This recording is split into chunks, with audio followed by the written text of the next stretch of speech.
Hello, everybody. Ed Rosenberg again, and today I'm talking to someone who's no stranger to me or this audience, Jeff Cohen. Jeff, how you doing, Jeff?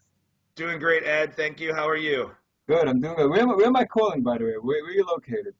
I'm out of Chicago, Illinois, and our office is down in Athens, Georgia. You live in Chicago. Yeah, I live in Chicago. Are you a Cubs fan? I am a St. Louis Cardinals fan. Uh-huh. I grew up in St. Louis, so Sorry to hear that. I don't want to get Okay, so a big topic these days on Amazon, product reviews. A lot of the people in that group, they're private label because I just think private label, there's more money, and I think private label I think that's where the future is, and I think it's easier to sell on Amazon and not get kicked off because if you're selling a brand, you never know you're gonna get blindsided. One day somebody's gonna wake up you're doing something wrong. Now, a big part of private label are the reviews, right? You give something away for reviews. People have been doing that for years, different ways. Amazon came cracking down, so you want to talk a little about it? You know, yeah. So you're probably talking about the recent post and conversations that have been going on about Amazon cracking down on some sellers, and specifically, I believe within those crackdowns, they were naming some of the review sites as part of the problem. And so Amazon, I guess, famously or infamously, likes to talk in very general terms with nothing specific, so we can all debate and argue over what they really mean. But I guess what was interesting was they very specifically came out and said using this other review company was part of the problem and why the seller had been suspended. but more than one seller got suspended. Correct, correct, yeah. So I think there was I mean, I'm sure you can put a link to the post that kind of led to this, but there were, I think, a number of sellers who were suspended, and I think in a couple of the letters they had named one of our competitors, yeah. Right. So Cynthia Stein, who we both know very well and we both work with pretty closely, but she's sort of like the guru or the expert on this. So she wrote a long post, which must have traveled the world, and on it you wrote a very lengthy comment, which made sense to me. You know, I'm not no expert of it, and you were saying why snagShout is different than some of the other guys, and why which I've reason to believe is true based on the people who I've spoken to. But can you explain why you feel snagShout is compliant as opposed to some of the other guys? Yeah, so Ed, I want to be very clear. Um, there is no such thing as being compliant. Okay, so it's not, Amazon doesn't give a stamp of approval. There is no, I'm weary, and I tell people to be weary of anybody who says we're 100% Amazon compliant, because none of us know. And I think part of Cynthia's argument is none of us know, therefore you should be extra cautious about who you do business with. So what I always tell people is understand not only who you do business with, but how they do business. And when you work with a company, you can't just because the person in front of you crosses the street on a green light doesn't mean it's okay for you to cross the street on a green light. You still look to see if someone's coming, right? Yeah, And so I'm not a legal guy, but I know in the law, like ignorance of the law is not an excuse to break the law, right? of course, right. And so all of those statements are true. They all make sense. And so when you work with any third party vendor in Amazon, you should know who you're working with, and you should have a relationship with them, and you should have a trust with them. Because technically, whether you're talking about Feedback Genius or SnagShout or a competitor to any of our services, none of us are Amazon compliant, because there is no such thing. Amazon does not come out and say these companies are good, these companies are bad. Okay, so I just want to be very clear about it. A lot of times what it comes down to is understanding who we are and what our philosophy for business is. And so when we say that we believe that we believe that SnagShout follows the terms of service that Amazon has set forth. And of course, that's our own interpretation, and a lot of our competitors will argue differently, and we could even debate what they argue about. So SnagShout is a tool, and as a tool, we use the Amazon coupon system to give products away either at a discount or for free. And you, as a merchant, get to make the decision of how you give that product away. You make the decision of how many products you give away, how many you give away per day, and the discount that you give them away, right? So as a tool, you can choose those three things. Where we believe that Amazon has set guidelines is in the term excessive and manipulation, right? Those are the two big key words within the terms of service. And so the one that's probably the harder one to define is the term excessive, because we don't know, and it's been a great debate, right? Everybody's like, is excessive 10, is excessive 50, is excessive 500? So what we have come to learn over time is that for a mature product, a product that has sales history, excessive seems to be about 20% of your daily sales. So if you're averaging 20 sales a day and you're giving away 20 units a day, you're excessive. But we also know that Amazon has a tolerance for new product launches. And so therefore, you have to kind of be, what I say, relevant to the industry and the market that you're competing in. So if the market that you're competing in is selling 1,000 units a day, to give away 50 units a day isn't that excessive. If the industry that you compete in sells 100 units a day and you're giving away 50 a day, then giving away 50 a day might be excessive. And you have to kind of make your own determination of how that works.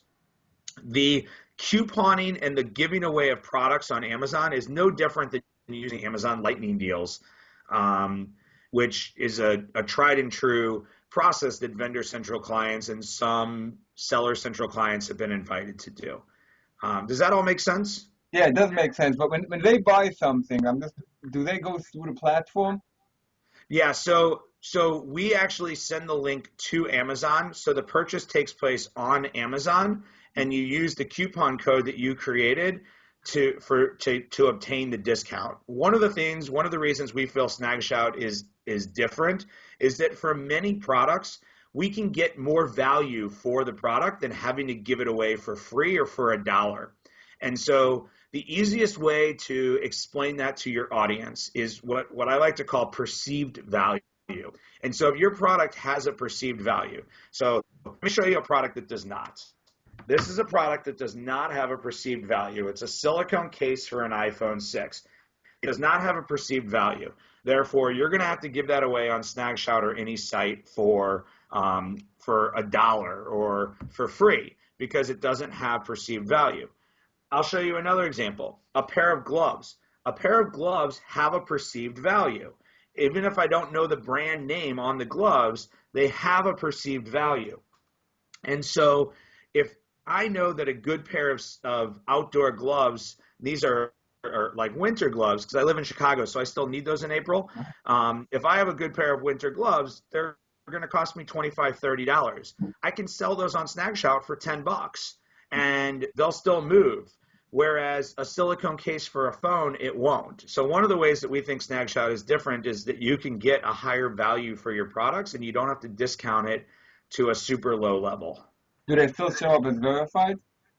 So our understanding is that verified purchases are discounts that are 40 to 50% or smaller, right? So nobody knows the answer, but what we've seen is that people who do smaller discounts, they can sell their product for 40, 50% off, tend to maintain their verified purchase status over products that are 99%.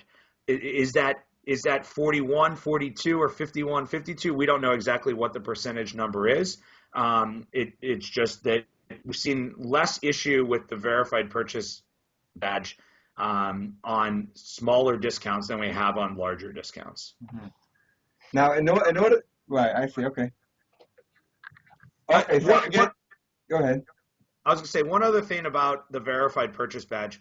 Um, so understand why you're doing product sampling, right?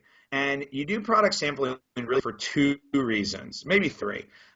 One is you want to start to get a couple. You're doing product sampling to get some initial reviews, right? So you launch a product, you need to get 10 to 15 reviews, maybe 20, before you want to start running sponsored ads, so that you have proof, you have social proof on your page, and you can improve your conversion rate, right? Those people, they don't care about a verified or unverified purchase. They don't even know what the difference is. They just know that when they land on a page and there's no reviews, they don't necessarily believe the product, but when they land on a page with reviews, they do. Okay, so that's option one. The other reason for giving products away at a discount is to drive velocity for your product. You want to get to 20 sales a day, but you only have 2 sales a day. How do you increase that? And that's where Amazon says excessive, and don't be excessive. But you can give away 5 products a day, which will then start to move you up in the rankings and increase your organic sales, so you can start giving more products away. But why can't you Under, just lower the price? I could just lower the price all the way down and get the same thing. you could, but you could, but Amazon looks at price as part of the algorithm for ranking. So I can give you an example. We launched a product, and the average product price was around $10, just under $9. And when we launched the product, at $7.95. We used snagShout to get product reviews. We then used sponsored ads to drive ranking. And then once we got #1 position for our key term, we started to increase our price from $7.95. I think we're up to about $8.95. When we tend to go over $9, we tend to drop or raise our in the ranking from the first position to second or third. So that's about the sweet spot of the pricing that worked for us. Right, I see that too. Sometimes I start selling a bunch of, and then I figure why not raise the price? You know, like you a little bit, and then all of a sudden you go down, right? Yep. Yeah. And there's all strategies. Do you want to sell more? Do you want to sell more and make less, or do you want to sell less and make more? Right there. Right, right. Okay, that was very good. Let me shift a little bit. A question on Feedback Genius, please. Yeah. Am I allowed to advertise? Obviously not out of Amazon, within Amazon, in those feedback emails. The rule within Amazon is that the rule within the terms of service are that messaging your buyer through the buyer messaging system should be should enhance the sales process, not be marketing or promotional. Even if it's within Amazon. Yes. Right, that's very tight. So I can't put a coupon code. Somebody asked me if you could put a coupon code. My initial reaction was yes, but then I think it's no. So what I would tell people is the letter of the. I always like to kind of restate, especially on a recording. I like to state the letter of the law. If the letter of the law is defined, and the letter of the law is that you should not use it for marketing and promotions. Do people use it for marketing promotions? Yes, they do. And then you get into what I call the gray scale, right? So the black side of the gray scale is going to be promoting a deal and trying to drive them off of Amazon, right? That we know that's if you get caught with that, you're going to be in big trouble. Yeah. If you get caught trying to give them a coupon for one of your other products, you're probably still going to get in trouble. They might just ask you, I never want to ever tell anybody like, oh, that's a minor offense, you won't get suspended, because you might, because we all know Amazon constantly changes their laws. So the best thing that you can do is keep the messages about your product, the product that they're buying. But you can mention that we have other products, and you can always have a link to your storefront. That's legal. Yeah, that's legit. Yeah, since you told me that to the storefront is totally legit, but you said a Yeah. coupon code I should stay away from. Yeah. Okay, anything else you want to tell me, Jeff, before we end this? This is really informative. No, I know that product giveaways and reviews are scary, and they're a hot topic. I'm happy to discuss it. I'm happy to debate it. I know you post these on Facebook, so let's challenge people to leave some comments or questions below, and I will come online and answer them. And then how about, Ed, we'll pick one or two winners and we'll send them a shirt? Yeah, that sounds great. That Does sounds that great. sound good? All right, Yeah, I so people appreciate comment below, ask some questions or state your opinion, because everyone's opinion matters. And I would just leave you on the note of just because somebody else does it doesn't mean that it's okay to do it. And know who you're doing business with and make sure that they're running a type of business that you'd feel comfortable being part of. Right. Okay. That was really good, Jeff. And as always, I'm sure we'll be speaking again. And I really appreciate you taking the time and speaking to us all. I greatly appreciate it. Thanks, Ed. Appreciate it. Be well. Thank you.